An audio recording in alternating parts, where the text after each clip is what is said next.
So we on our way. Talk that. Hey guys. Didn't know. That sums up the relationship right there. We on the way. What we on the way to do? I actually don't know. I just got dressed because she told me to. Entrepreneurship. What is it? Entrepreneurship. We're on the way to talk about urine and Urine. No, the youth in entrepreneurship. youthpreneur. You a youthpreneur. Julia, I never make a fool of ya. All right. Wait, let me do it this way because I'm gonna do a vlog. All All right. right. Okay. All right, let me get in here. Let me get the little side of the side. One. I'm not texting and driving. As you can see, all hands free. What the fuck? Why would you? Girl, give me some gum because I know you Oh, I got do. some stupid. I just put it in here. God damn! She planning on kissing 50 bitches. Maybe Sorry, 20, I'll take not that out. 50. Oh, it's like, just kidding. It's just a little jokey joke. Yeah. A little jokey joke. We might have a full. Oh, What? I'm probably gonna have to take this part out. What? I was about to say we gonna have a full vlog because we're gonna do a double date with crabs. What is gonna be? I don't know if they're ready to go. Oh my God. This might have to be for my archives. No, you can post it. Don't look side to side. Nobody's gonna believe you on YouTube. If you look side to side. Oh, You can post it. you can post it. So anyway, we're going to, I have no idea, but there's going to be kids there, and they want to be entrepreneurs. This is not my talk. This is her TED Talk. Okay? I don't know what she think I'm about to do. Because I got arthritis in my knees, and they hurt. So, She gonna do what she doing right now.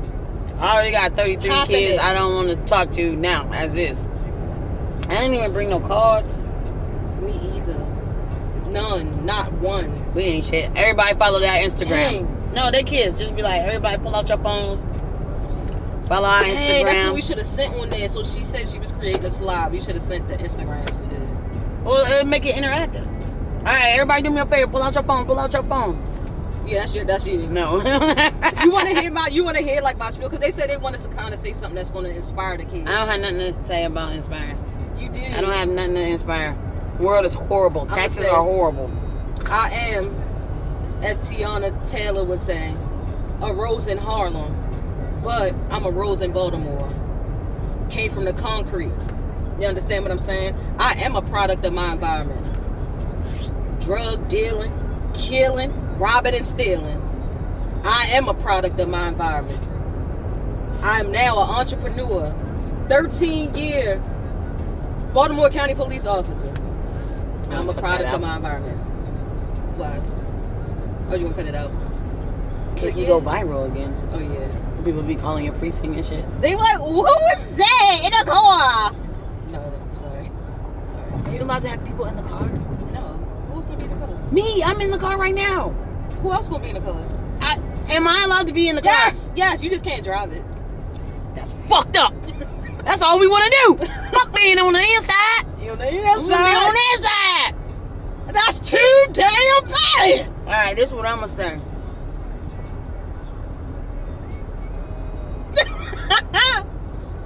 And then I'm you when you came. I asked you questions. That's a room light. That is a light that be in people's kitchen. Uh-huh.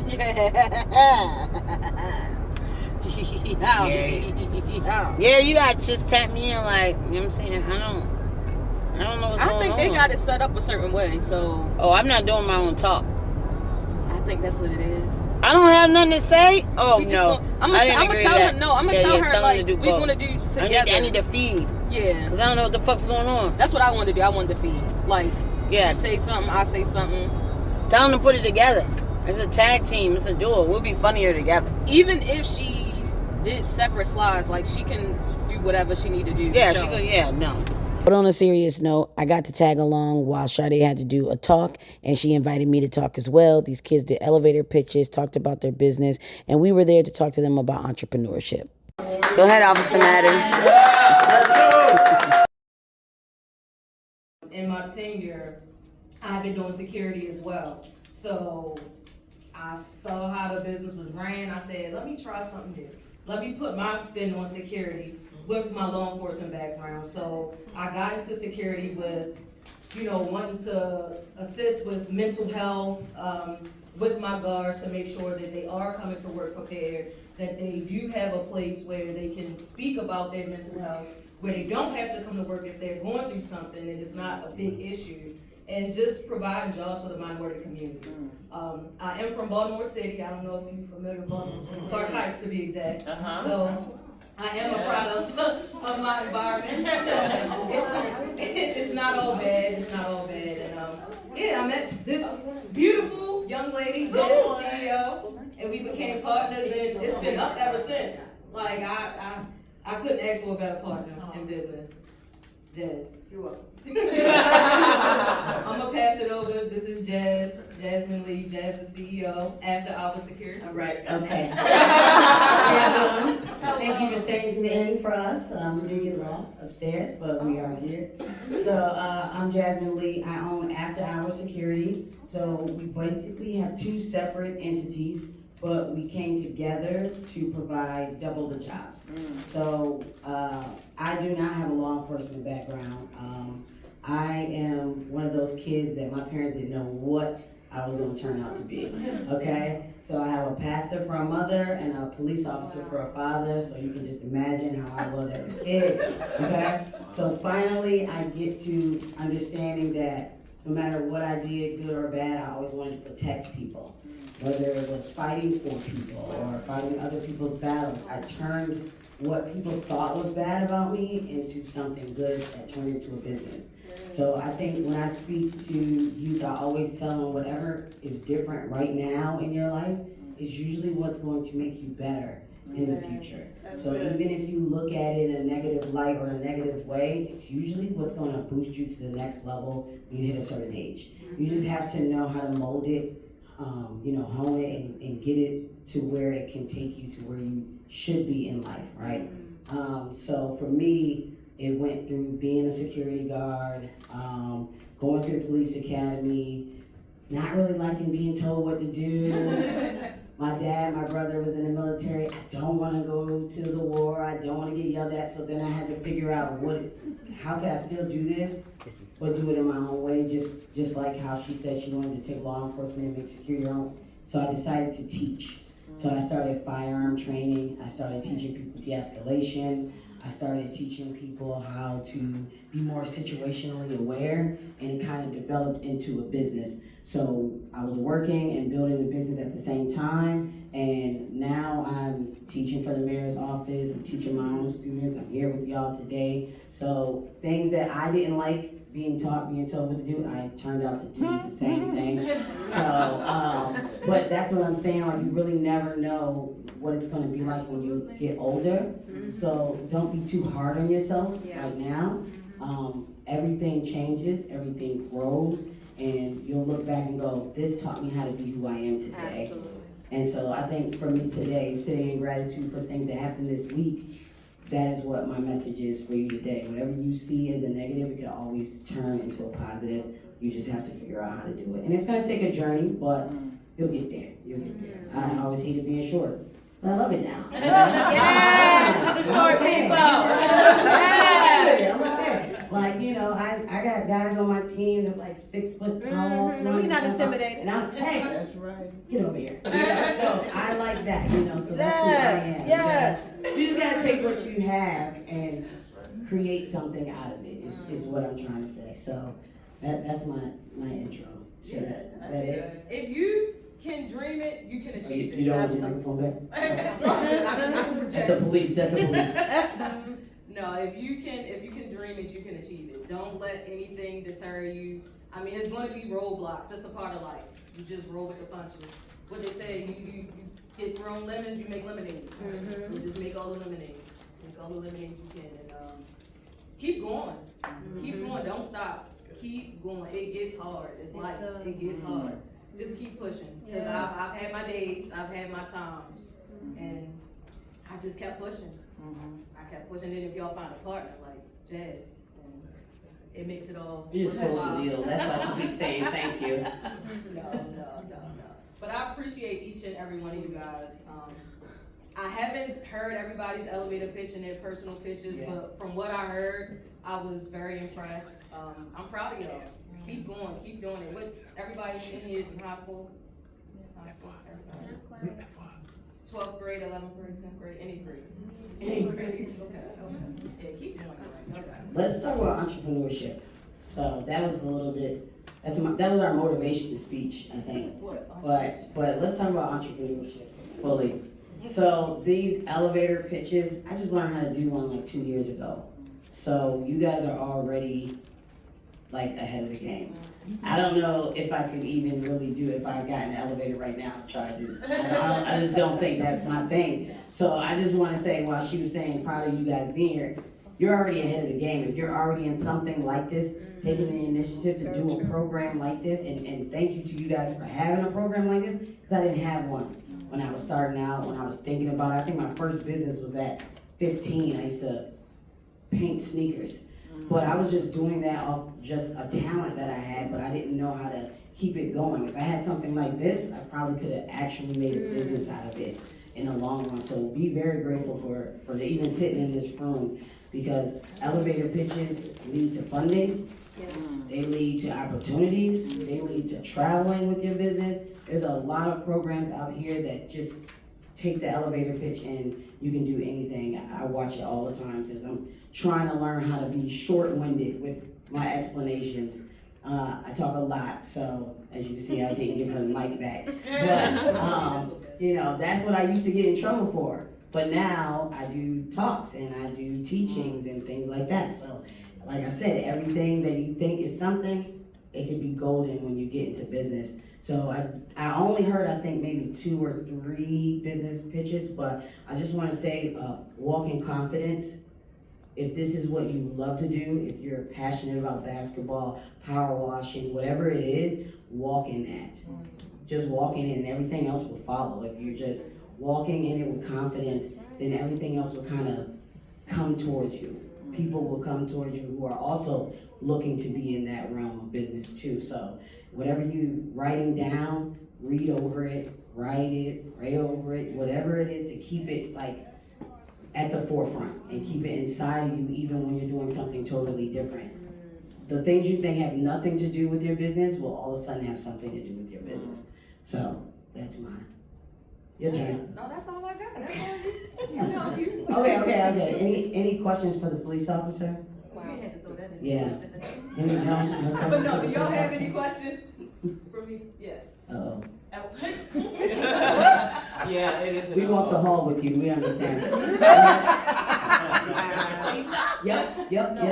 My only question is like, so where you are in life now, like what is the one, like what is your grounding thought, grounding personality trait, like who you are now, who would you share that with?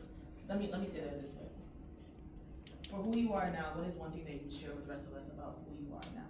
It could be like one word, one trait, one thing, but that's who you are now. Sade? Wait. Who you are now? What's word that you one share about? personality trait Yeah, that we would share with you that is helpful? helpful.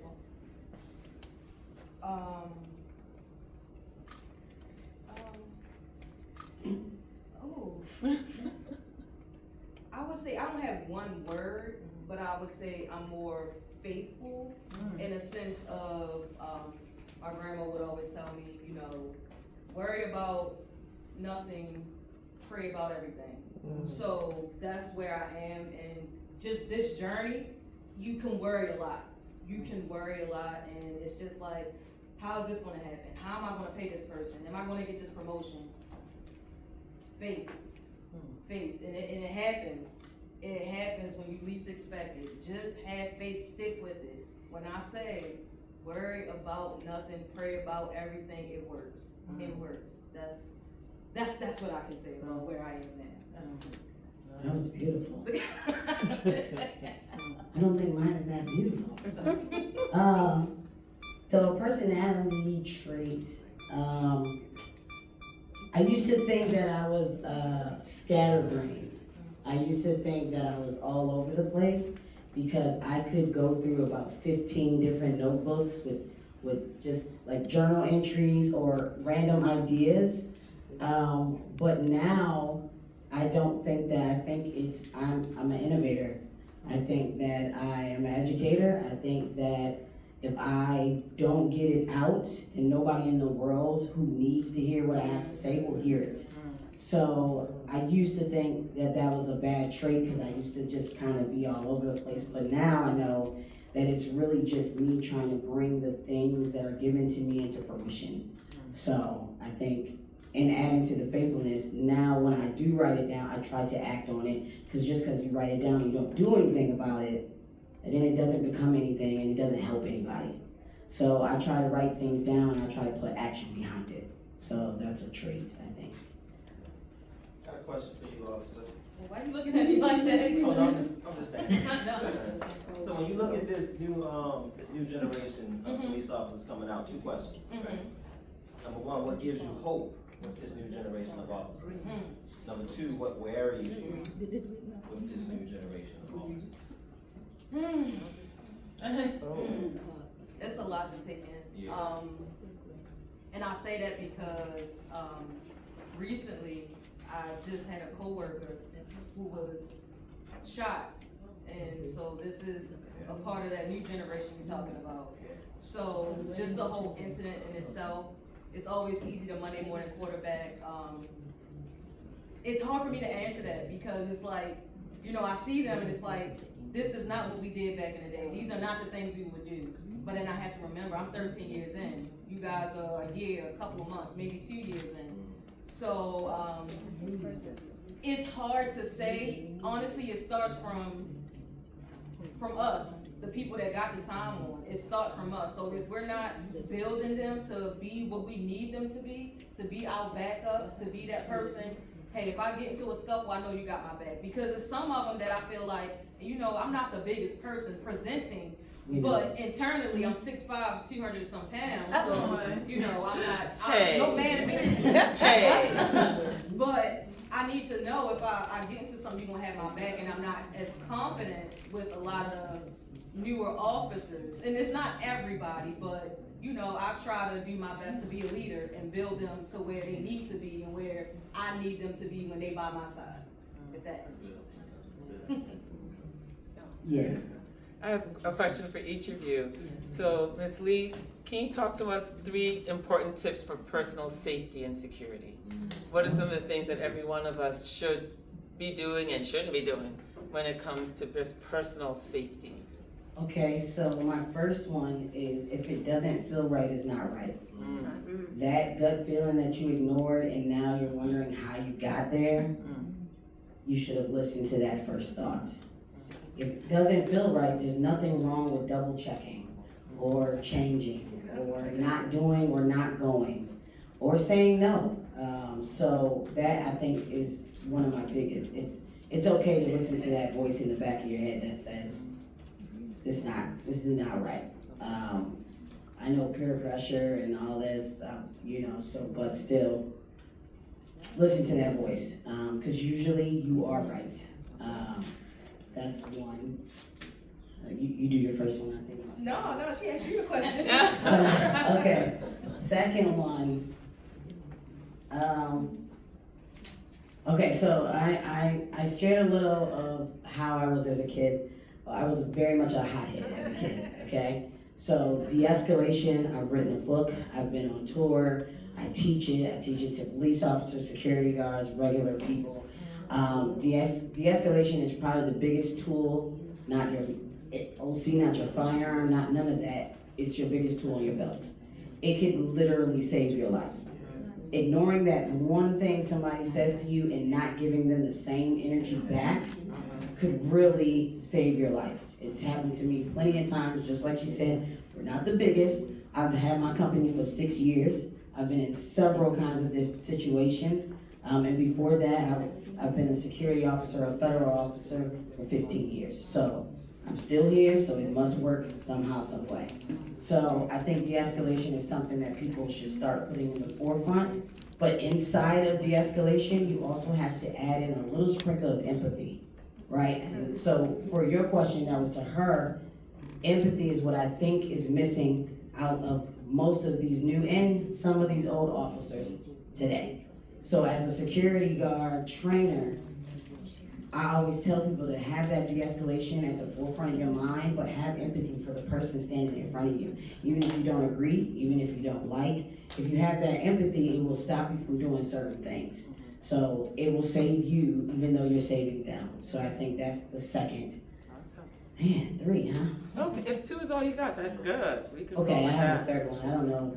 Okay. That I'm was a good. firearm instructor, so my third one is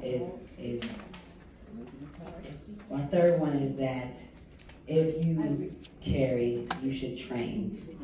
If you don't carry, you should train. If you're thinking about carrying, you should train. Train. All You right. should train for whatever it is that you're going to be and do. So if you're going to be on a college campus, you should know where your exits are, where your car is, who's this, what dorm this is, where's the door, where's somebody else gonna be at, where's security. These things are called training to me, but it's situational awareness to everybody else. So I think a lot of the times we're just floating through life and we're thinking nothing happens, but things do happen. So I think that, you know, you're walking down, I'm like, okay, I know there's another classroom over there, there's 2 doors over here, I saw a security desk in the back, there's a maintenance, like these kind of things are something I do, but on a lower scale, just have situational awareness as a Yeah. whole, Awesome. you know, so. Awesome, That's thank you. And I had one more question for Officer, sorry. And what should we do when we're stopped? Whether by, you know, when you're driving or whatever, anytime we have to engage with a police officer, what are some of the things that should be on our minds as citizens in terms of what to do and what not to do? Well, from an officer that doesn't do any traffic enforcement at this time in my life, just comply. Comply. There are times where you may feel like the officer is being prejudiced, or you know what they're saying you did, you didn't do, and sometimes you're right. And I'm being honest, I'm being transparent. Sometimes you're right. Sometimes the police will see a certain car and they want to get inside of the car, so they'll say, "Oh, I'm stopping you because you got a tail light," something petty. Comply. Comply. And then at the end, make sure you get as much information as you can.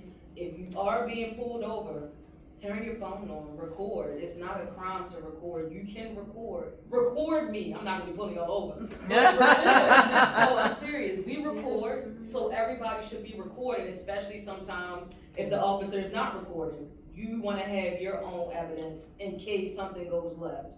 So just comply. All right. Oh, any more questions? Okay, the comply thing, right? Okay, from somebody who used to drive some really ghetto cars, okay? So yes, comply, all right? And I'm saying comply because the fight shouldn't happen on the side of the road. Not just because you should just be listening to people do and say things to you just because they're police, but your fight needs to happen in the courts. Your fight needs to happen after you're safe, right? I think that's just the last part I just want to throw in there because I say that to my students in my firearm courses. It's not about just complying, it's also about surviving. So some people are mad at the word comply because they're like, I shouldn't, this is wrong, but you are going home. Get home. You're going home, and then you can fight that after. You shouldn't argue over a ticket there. We don't know, I don't know, my brother's a police officer right now, my dad's a police officer right now, and somehow I found her, she's a police officer right now. But if you comply now, you'll make it home later, and then you can fight later on. So I just wanted to throw that little, just a perspective thought in that answer of comply. That's good. So, I think somebody had there. Yes, I have a quick question. Are you full-time? You said you're an entrepreneur, right? You have a business. Yes, 6 years full time. Okay, how did you make that leap from working for someone and? So what, my story is a little crazy. My leap happened because COVID happened. Oh. So I was a security officer and I was at this big wedding venue club thing, and those were like one of the first things to get shut down. And so back to my notebooks, I had this idea, and if COVID's not the time to bring out your notebooks and bring out your ideas, then there's no other time. So I was like, okay, what can I do? I was taking care of my mom, myself, and it was just like the world's shutting down. And at the moment, we didn't really know that that was completely gonna happen. So I went step by step. I have 3 tiers to my business. So we do training, private investigation, and security. So I created each tier one at a time. I started it, I got good, I perfected it, and it started to flow on its own. And then I started the next one, got good, perfected it, and let that flow on its own. So I didn't try to do everything at once. So I think that helped with sustainability in the business. Not just trying to throw everything out there, see what sticks to the wall. I kind of studied, and then I grew in it. So yeah, I started the private investigation part first. I worked for a lot of law firms, but then COVID hit and those shut down. Courts shut down, therefore there was no more serving and no more things like that. So you also have to be able to pivot. You have to be able to pivot. You can't get upset that this didn't work or this is changing. You have to go with whatever your industry is doing. You have to pay attention to the ups and downs. And then you have to be willing to change, even if it's a little bit, even if it's a lot. I think there was a lot of changes in business. Even right now, there's a lot of changes in my business. And you just have to be able to navigate through those without letting it be overwhelmingly stressing, because it is. Thank you. Yeah. One last question. So I want to premise my question. So sometimes as young people, and I remember this, our vision, our wants, our likes are sometimes discounted. As young people, our parents always think we don't know what we talking. I'm talking like I was young. Like we don't know what we talking about. We don't know what we want or we need or whatever. Yeah. So my question is, how much of your present looks like what you envisioned in your past, and would you say there was signs? Could you wait? Okay. Yes, ma'am. Say that last part one more time. The question. How much of your present looks like what you envisioned in your past, and would you say there were signs? I was always special. I was always a special kid. Yeah. No, this was nowhere, like I said, on my bingo cards. When I was little, I was supposed to be in the NBA right now. The WNBA, I'm sorry. I was supposed to, because it was somebody, I think it was you said you played basketball? Yeah, you can't take me, but. Oh, you're not gonna defend yourself, We bro. know what we're doing next. You got a 1v1, bro. It's okay. Bro, you gotta say something, bro. Bro, you gotta defend yourself, bro. Say something. It's okay not to get trying to get rush, okay? You gotta defend yourself. Don't listen to what he's saying. But no, that was my goal. So I never seen any of this. It was just the only signs that I seen was I like to help people. I was always just helping everybody. And I remember like my grandmother's 94. I love her, that's my best friend. She always would say, can't is not in our vocabulary. So now, she'll ask me, can you do this? Or you know how to do this? I can do everything. Like literally, like I can do, you'd be surprised, and I surprise myself sometimes. I can do everything. So that was the sign, just helping people, doing things that an 8, 9-year-old little girl, you wouldn't think. I'm out there wheeling my bikes, and I'm out there fixing bikes, and I'm painting houses, like just crazy things. So I knew that I was always destined for greatness. I just didn't know that it was gonna be in this realm of actually protecting people, serving people. I thought I was gonna be out there hooping and a nice little chat. What happened with the basketball? Okay, so my answer to that. I got your back, yellow boy. I had a Okay. motorcycle accident, that's what happened. Right. That's what happened. I had knee surgery, my knee, I tore my ligaments, that's what happened. Wow, now we feel bad. Sorry. I think I always knew that I was going to do business of some sort. Definitely not this realm of business.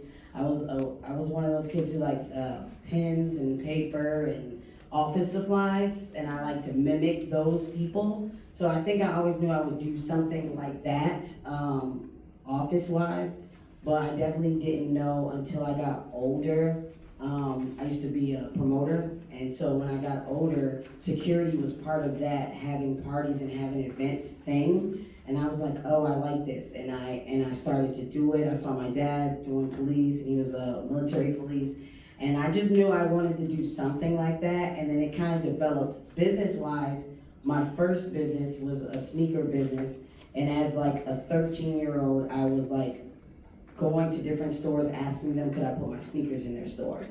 So that's when I think my parents realized, like, okay, this is a real thing. She's gonna be doing something, because I'm just walking in and like, you know, you don't have anything like this.